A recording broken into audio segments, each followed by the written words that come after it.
ایک محبت نے پورے خاندان کو موت کے گھاٹ اتار دیا۔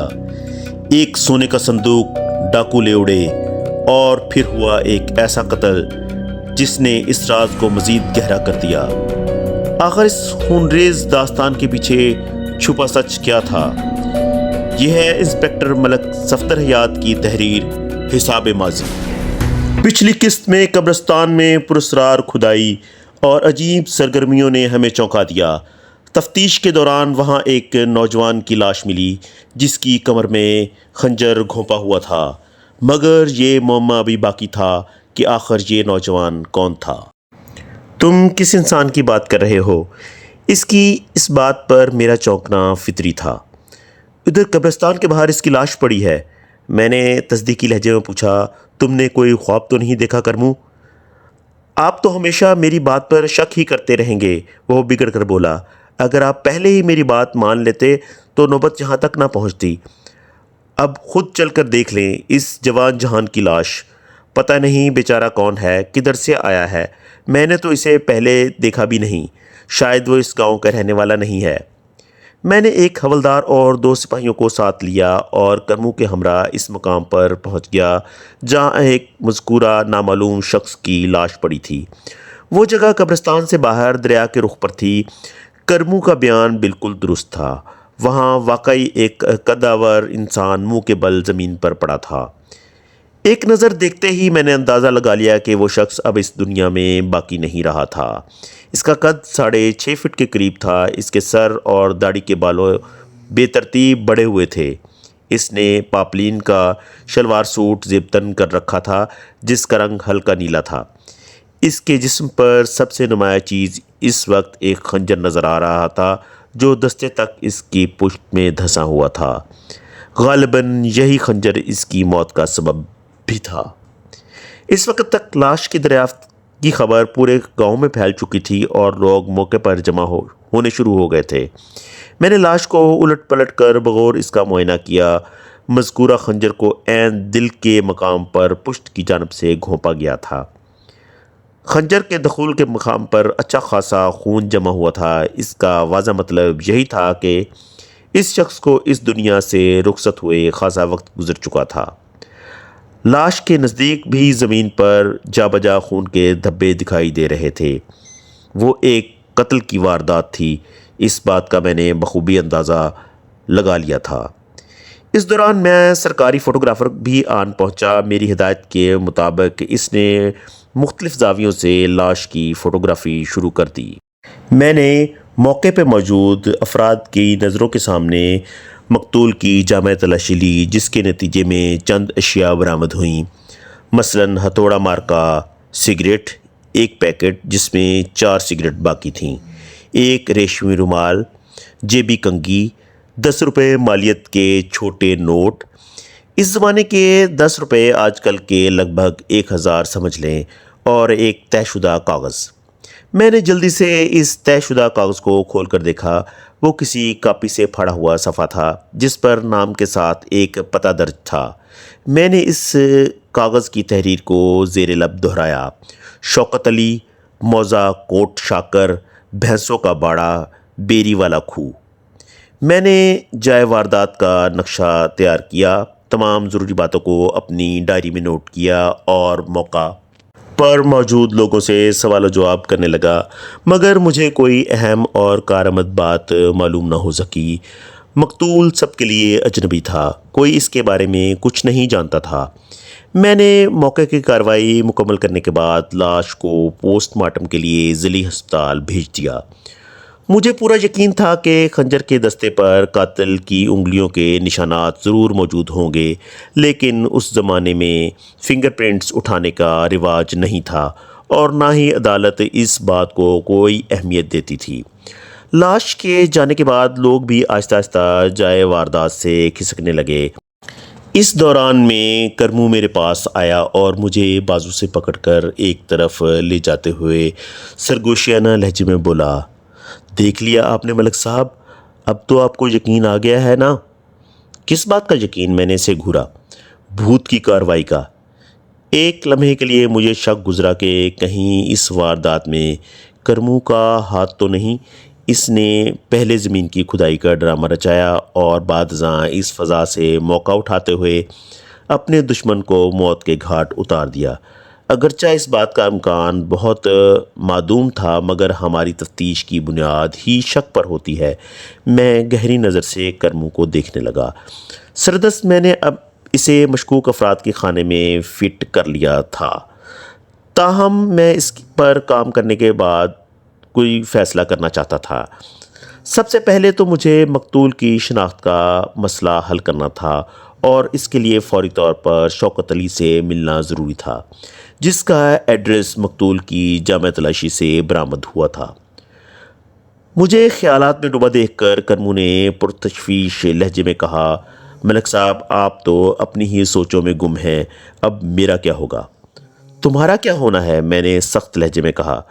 میں بال بچے کے ساتھ اس قبرستان میں رہتا ہوں سرکار، وہ سراسیمہ لہجے میں بولا۔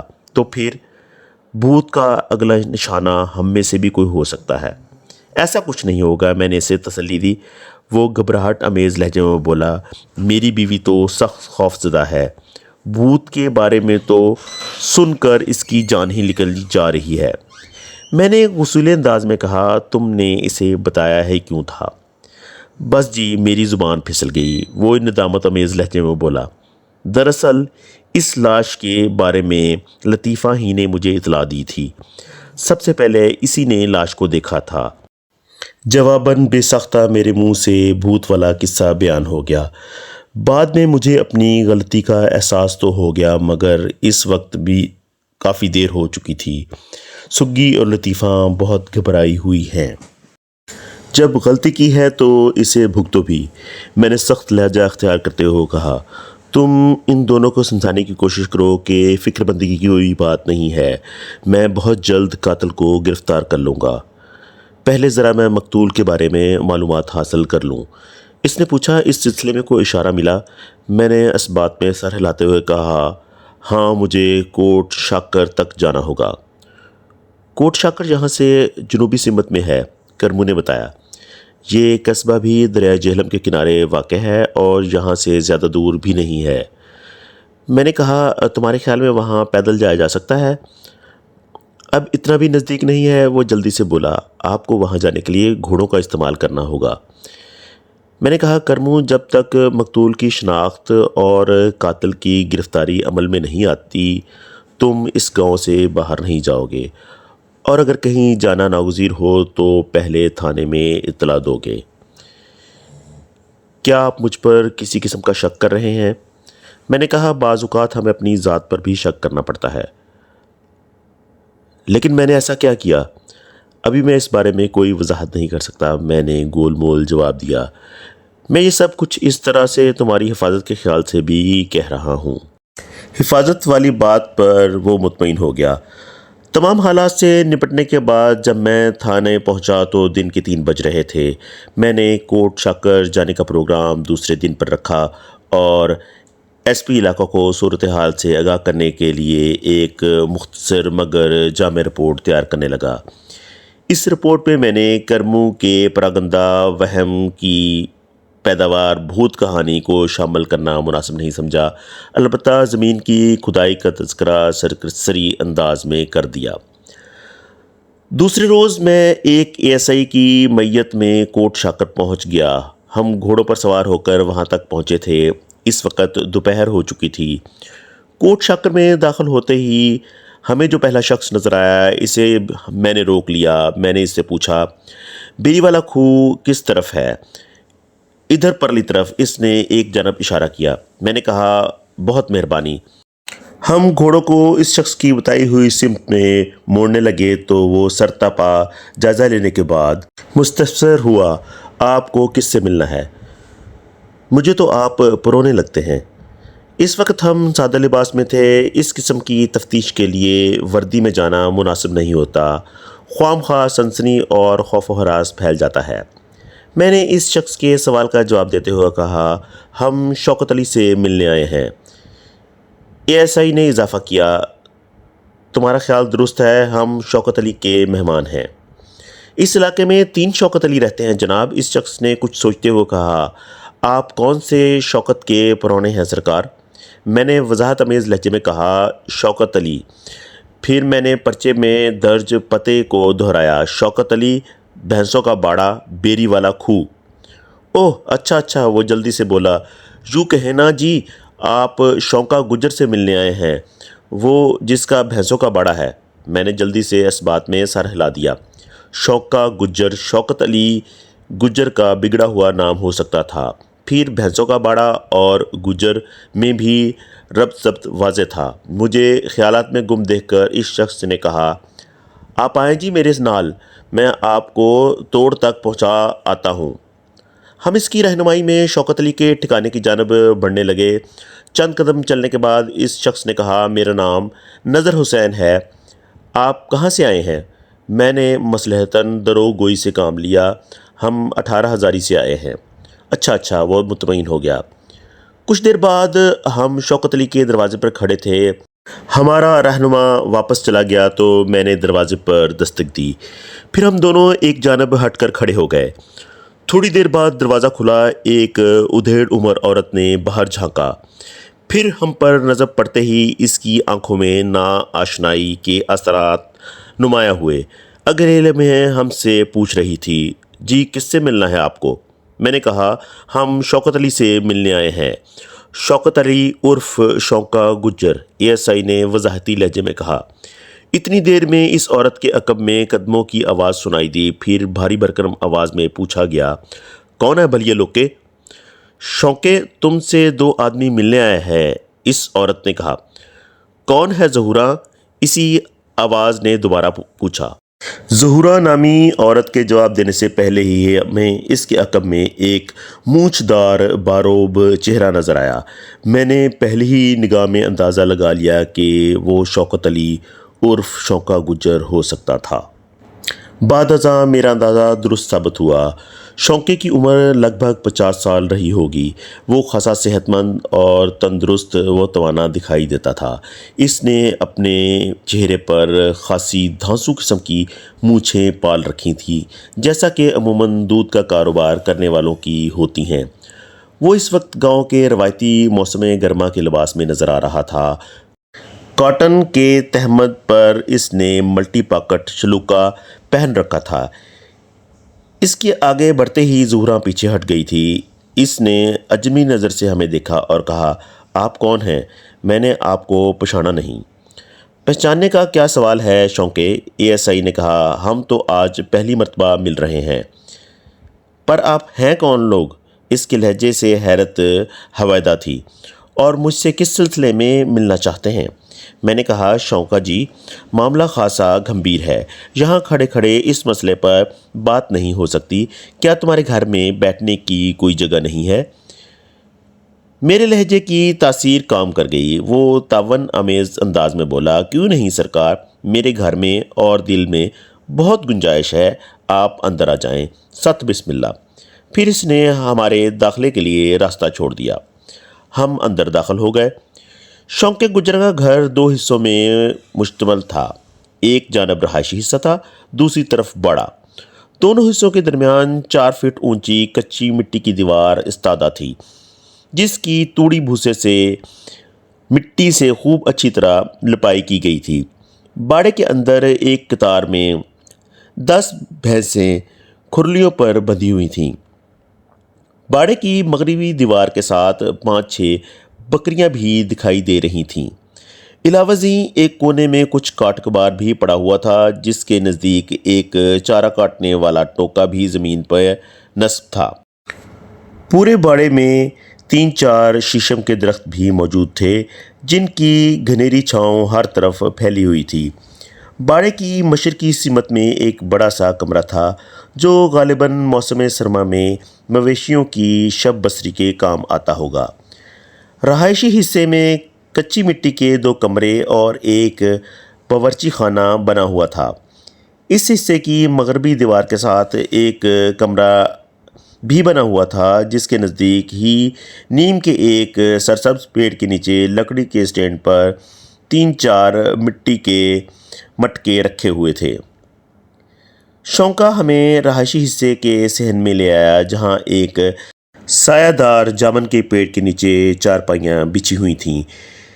اس نے ظہورا نامی عورت کو مخاطب کرتے ہوئے آواز لگائی، بھلیے لوگ کے پرونوں کے لیے کوئی لسی پانی کا بندوبست کرو، پتہ نہیں کتنا پینڈا کر کے آئے ہیں۔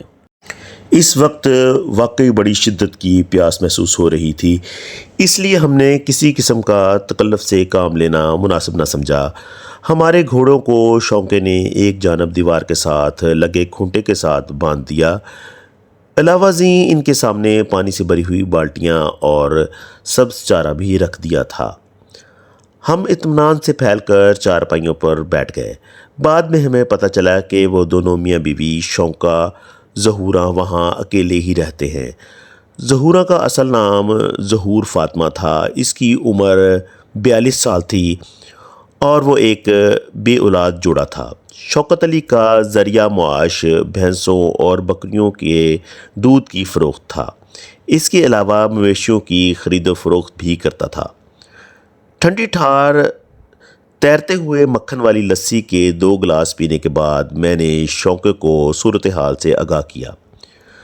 ظہور فاطمہ بھی اس وقت ہمارے پاس ہی بیٹھی ہوئی تھی۔ جب انہیں معلوم ہوا کہ ہمارا تعلق پولیس سے ہے تو وہ تشویش میں مبتلا ہو گئے، تاہم میرے اطمینان دلانے پر وہ کچھ نارمل ہوئے۔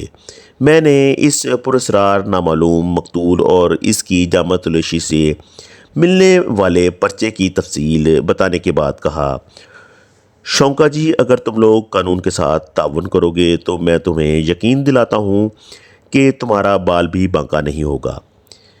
ایک لمحے کے توقف سے میں نے اضافہ کیا، بشرطیہ اس قتل میں تمہارا کسی طرح کا کوئی ہاتھ نہ ہو۔ میں ربدی سونگ کھا کر کہتا ہوں جناب، میرا یعنی ہمارا قتل کے اس معاملے سے کوئی تعلق نہیں، شونقے گجر نے سنجیدہ لہجے میں کہا۔ آخر آپ ہم سے کس قسم کا تعاون چاہتے ہیں؟ میں نے کہا، مقتول کی شناخت کے سلسلے میں آپ ہماری مدد کر سکتے ہیں۔ اس کی جیب سے تمہارے گھر کا پتہ برآمد ہوا ہے۔ مگر کیسے؟ میں کیسے مقتول کو شناخت کر سکتا ہوں؟ میرے پاس اس کی تصویر ہے۔ اتنا کہہ کر میں نے اپنی جیب سے مقتول کی 2 تصویریں نکالیں جو سرکاری فوٹوگرافر نے تیار کی تھیں۔ ان میں نامعلوم مقتول کا چہرہ بڑی وضاحت کے ساتھ نظر آ رہا تھا۔ میں نے وہ دونوں تصویریں شوکت علی عرف شونقے کی جانب بڑھا دیں۔ وہ بغور تصویروں کا جائزہ لینے کے بعد نفی میں سر ہلاتے ہوئے بولا، میں اس شخص کو بالکل نہیں جانتا ملک صاحب۔ اس دوران میں ظہورا فاطمہ نے ایک تصویر اس کے ہاتھ سے جھپٹ لی اور تیز لہجے میں بولی، ذرا مجھے تو دکھا شونقے، کون قتل ہوا ہے؟ تصویر پر نظر پڑتے ہی وہ بے ساختہ چلا اٹھی، اے ہے، یہ تو وہی نامراد مچھل ہے۔ کون نامراد؟ میں نے اور شونقے نے بیک وقت سوال کیا۔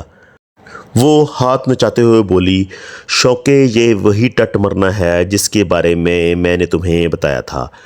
پھر خود ہی وضاحت کرتے ہوئے بتایا، وہ جو 2 آدمی آئے تھے نا ہمارے راجو سے ملنے، ان میں سے ایک یہی تو تھا داڑھی والا۔ تم اس وقت گھر میں نہیں تھے؟ ہاں ہاں، یاد آیا، تم نے ذکر تو کیا تھا، شونقے نے یاد کرتے ہوئے کہا۔ پھر مجھ سے مخاطب ہوا، ملک صاحب، میری گھر والی نے مجھے 2 بندوں کے بارے میں بتایا تو تھا، لیکن میں ان سے ملا نہیں تھا۔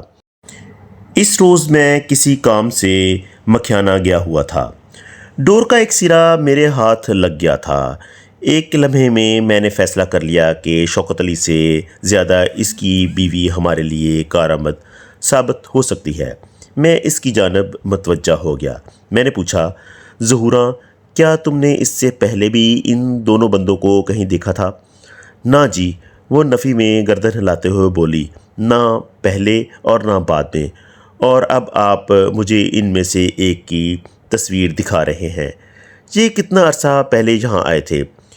کوئی مہینہ بھر ہو گیا جی۔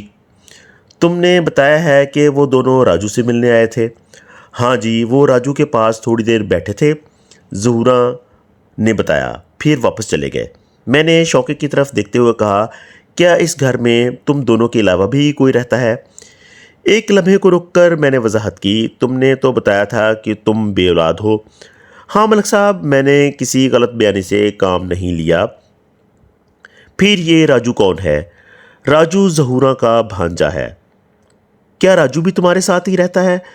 پہلے نہیں رہتا تھا، کوئی 2 ماہ سے وہ یہاں آیا ہوا ہے۔ وہ پہلے کہاں رہتا تھا؟ میں نے چپتے ہوئے لہجے میں پوچھا۔ پہلے؟ شوقے نے جملہ ادھورا چھوڑ کر اپنی بیوی کو دیکھا۔ وہ بولی، پہلے وہ اپنے گھر رہتا تھا جناب۔ اس کا اپنا گھر کہاں ہے؟ ادھر گڑھ مہاراجہ میں۔ وہ کنکھیوں سے اپنے خصم کو دیکھتے ہوئے بولی۔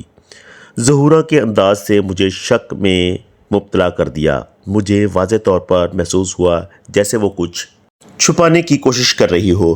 میں نے خالص تھانے دارانہ انداز میں کڑک کر کہا، ظہورا، میں نے قانون کے ساتھ تعاون کی صورت میں تم لوگوں کو سلامتی کا یقین دلایا ہے۔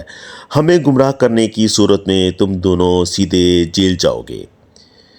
میں آپ کو بتاتا ہوں ملک صاحب، شوقے نے منت آمیز لہجے میں کہا۔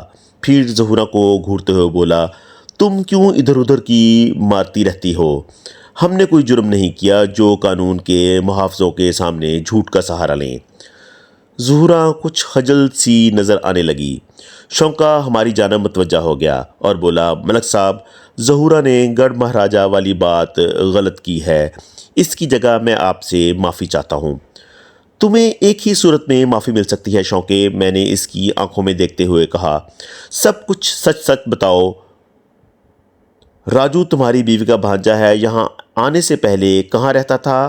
یعنی اس کا اپنا گھر کہاں ہے؟ اس نے میرے سوال کا ادھورا جواب دیا۔ جناب، وہ 2 ماہ پہلے ہی جیل سے رہا ہوا ہے۔ یہ انکشاف اس قدر سنسنی خیز تھا کہ میں اپنے سوال کے دوسرے حصے کو فراموش کرنے پر مجبور ہو گیا اور اضطراری لہجے میں شوقے سے پوچھا، وہ کس چکر میں جیل گیا تھا؟ یہ ایک لمبی داستان ہے جناب۔ اگر یہ الف لیلہ سے بھی لمبی ہے تو میں سننے کو تیار ہوں۔ شوقے نے ظہورا کی طرف دیکھتے ہوئے کہا، تم یہاں بیٹھی کیا کر رہی ہو؟ دوپہر کا وقت ہو گیا ہے، جا کر پرونوں کے لیے کھانے شانے کا بندوبست کرو۔ میں نے جلدی سے کہا، اتنے زیادہ تکلف کی ضرورت نہیں ہے۔ تکلف کیسا ملک صاحب؟ وہ عام سے لہجے میں بولا، کھانے کا وقت ہو چکا ہے، پھر آپ نے ایک طویل کہانی بھی سننا ہے، ہو سکتا ہے اس میں 2-3 گھنٹے گزر جائیں۔ اس وقت تک آپ کیا بھوکے بیٹھے رہیں گے؟ میں نے زیادہ انکار مناسب نہ سمجھا۔ شوقا اپنی بیوی کو ہدایت جاری کرنے لگا کہ دوپہر کے کھانے میں اسے کس قسم کا اہتمام کرنا تھا۔ جب ظہورا وہاں سے رخصت ہو گئی تو میں نے ادھر ادھر نگاہ دوڑاتے ہوئے شوقے سے پوچھا، راجو کہیں نظر نہیں آ رہا شوقا جی؟ وہ اس وقت یہاں موجود نہیں ہے۔ کہاں گیا ہوا ہے؟ میں نے اسے ایک ضروری کام سے احمد پور سیال بھیجا ہے، آج ہی صبح، شوقے نے جواب دیا۔ وہ 2 دن بعد واپس آئے گا۔ وہاں مویشیوں کا ایک بیوپاری رہتا ہے، اس سے کچھ رقم لانا ہے۔ میں نے تنبیہی لہجے میں کہا، کوئی گڑبڑ تو نہیں کر رہے شوقے؟ اللہ کی قسم میں سچ کہہ رہا ہوں۔ میں نے کہا، پھر شروع ہو جاؤ، راجو کی کہانی کیا ہے؟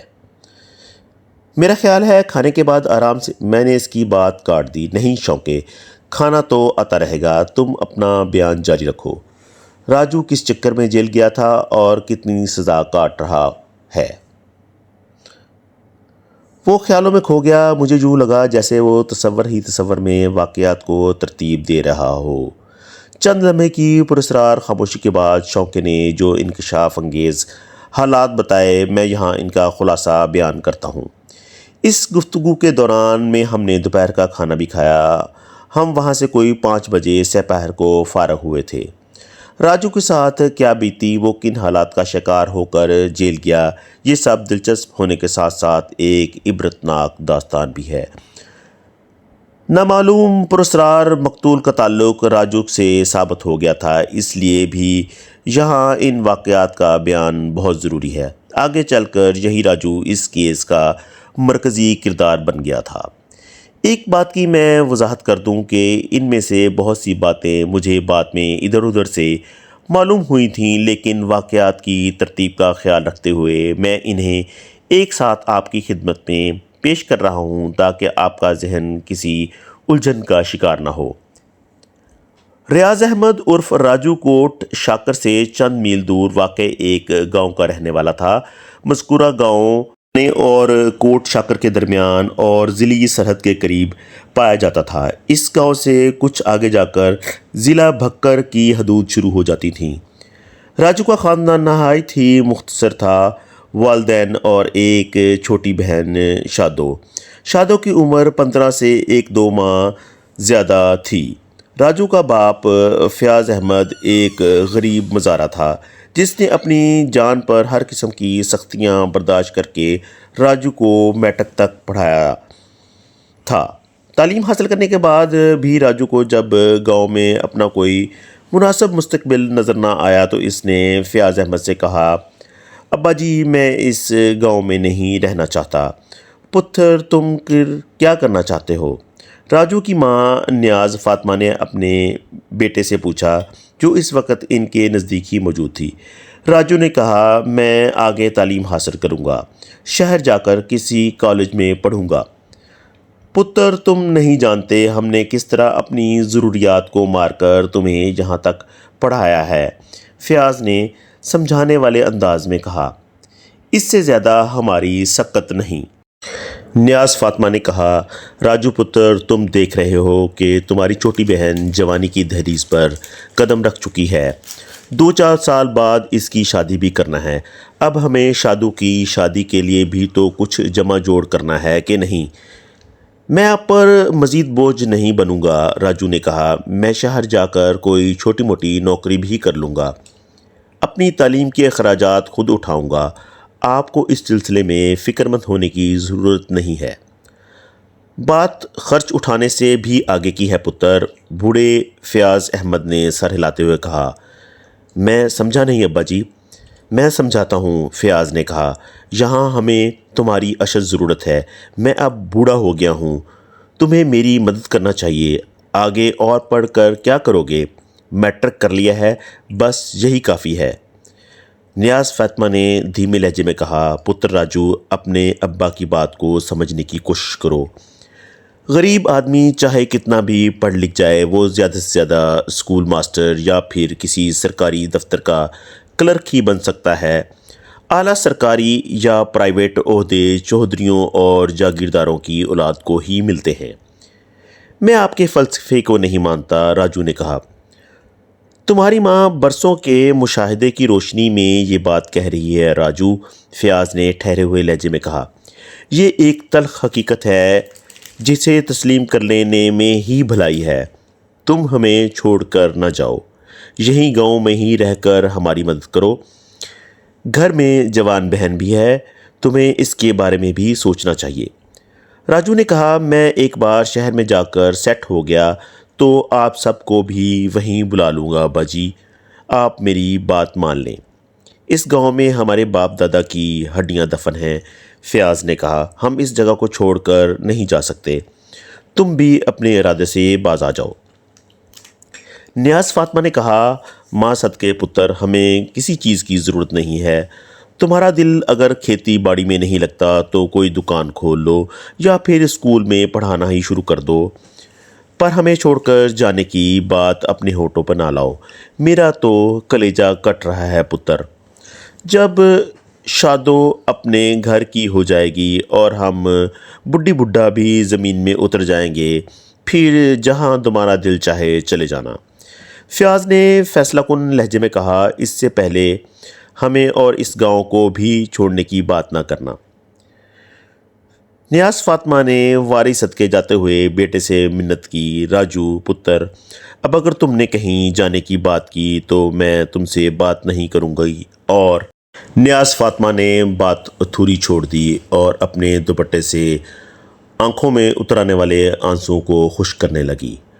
راجو سے ماں کی وہ جذباتی شکستگی دیکھی نہ گئی، تڑپ کر بولا، اور کیا امی جان، اور کھان کھول کر سن لو۔ نیاز فاطمہ نے گلگیر لہجے میں کہا، اگر تم نے ہماری بات نہ مانی تو میں قیامت کے روز تمہیں دودھ نہیں بخشوں گی۔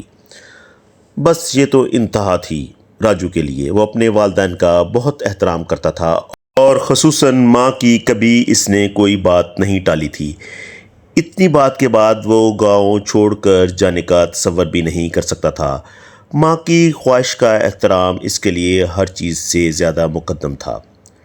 آج کل کی نسل اسے ایموشنل بلیک میلنگ کا نام دیتی ہے، مگر حقیقت اور مسلمہ سچائی یہ ہے کہ والدین کی فرمانبرداری کسی بھی صورت اولاد کے لیے ذرہ سا ثابت نہیں ہوتی۔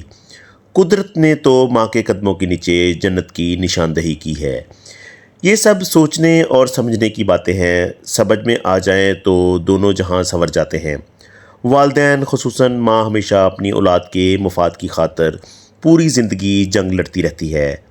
اللہ کے بعد کائنات کی سب سے عظیم ہستی ماں کے سوا اور کوئی نہیں ہو سکتی۔ راجو نے نیاز فاطمہ کی خواہش کے سامنے ہتھیار پھینک دیے اور کھیتی باڑی میں بوڑھے فیاض احمد کی مدد کرنے لگا۔ چند ماہ اسی مصروفیت میں گزر گئے، پھر ایک ایسا واقعہ ہوا جس نے راجو کی زندگی میں انقلاب برپا کر دیا۔ راجو کو چودھری جمال الدین کی خوش جمال اکلوتی صاحبزادی رخسانہ سے محبت ہو گئی۔ طرفہ تماشا یہ ہوا کہ کچھ دنوں کے بعد انکشاف ہوا وہ محبت دو طرفہ تھی۔ مشق اور عشق چھپائے نہیں چھپتے۔ ان دونوں کی محبت بھی بہت جلد موضوع گفتگو بن گئی۔ چودھری جمال الدین کی بڑی دہشت تھی، لوگ اس کا نام سن کر کانپ اٹھتے تھے۔ پورے گاؤں میں اس کا گہرا رعب دبدبا تھا، گویا راجو نے شیر کے منہ میں ہاتھ ڈال دیا تھا۔ چودھری نے راجو کے باپ سے شکایت کرنے کے بجائے ایک روز راجو کو ہی اپنی حویلی میں بلا لیا۔ محبت کی دیگر خصوصیتوں کے علاوہ ایک تاثیر یہ بھی ہوتی ہے کہ یہ اپنے متوالوں کو بہادر اور نڈر بنا دیتی ہے۔ محبت کرنے والے موت کی آنکھوں میں آنکھیں ڈال کر دیکھ سکتے ہیں۔ وہ پلک پوش چوٹیوں کو سر کرنے کا عزم رکھتے ہیں اور ہر طوفان سے بخوشی ٹکرانے کا حوصلہ ان کے اندر موجود ہوتا ہے۔ محبت کرنے والا ہمیشہ اپنی نفی کر کے اپنے محبوب کے بارے میں ہمہ وقت سوچتا رہتا ہے۔ زندگی کی پرواہ تو ان لوگوں کو ہوتی ہے جو اپنی ذات کے بارے میں سوچتے ہیں۔ کسی نے کیا خوب کہا ہے، وہ عالم سے بیگانہ کرتی ہے دل کو، عجب چیز ہے لذت آشنائی۔ راجو کشاں کشاں چودھری کی حویلی میں پہنچ گیا۔ چودھری نے اس سے تنہا ایک کمرے میں ملاقات کی۔ دو چار رسمی باتوں کے بعد چودھری جمال نے کہا، راجو تم جانتے ہو میں کتنا بڑا ذمہ دار ہوں۔ جی مجھے بخوبی احساس ہے، راجو نے شائستہ لہجے میں کہا۔ چودھری چند لمحے تک تولنے والی نظروں سے راجو کو دیکھتا رہا، پھر روبدار آواز میں گویا ہوا، میں چاہتا تو تمہارے باپ سے بات کرتا، وہ ایک معمولی سا مزارہ ہے اور میرے سامنے دم مارنے کی ہمت نہیں رکھتا، مگر میں اس معاملے کو کسی دوسرے طریقے سے نپٹانا چاہتا ہوں۔ تم میری بات سمجھ رہے ہو؟ اگرچہ راجو معاملے کی تہہ تک پہنچ چکا تھا، تاہم اس نے انجان بنتے ہوئے ہی مناسب سمجھا اور معصومیت سے بولا، چودھری صاحب آپ اپنی بات کی وضاحت کر دیں تو مہربانی ہوگی۔